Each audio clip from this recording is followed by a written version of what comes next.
Hi, I'm Christina, and I hear you're in the market for a new townhome. I bet there's a lot on your must-have list. Let's see if we can check them all off at Edgewood Townhomes.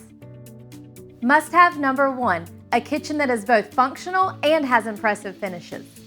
Can you imagine hosting game night with your friends in this open floor plan? Imagine what it'll be like to have everyone in a home that is your very own. And at Edgewood Townhomes, we've hired interior designers for you. You will get to select from packages that include various cabinet, granite, and flooring colors. Must-have number 2, a floor plan that allows for all the things going on in your busy life. Having a place you can retreat after a long day at work is important. You'll love your spacious owner's suite that caters to just that. And whether you live with roommates, family, or need a place for guests, there are 2 extra bedrooms that are ideal. Finally, one of the most unique things about this floor plan is the main level recreation room. This is ideal for an extra living room or home office, or the choice is yours. Must-have number 3, a low maintenance lifestyle.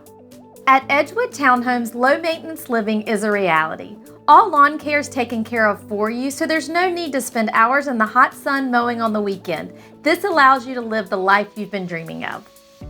Must-have number 4, a location you love. You will love the location of your new home. Edgewood Townhomes is located 2 minutes from everyday conveniences and 5 minutes to charming downtown Easley. So, did we check everything off your must-have list? Take the next step. Come and see us. I can't wait to welcome you home to Edgewood Townhomes.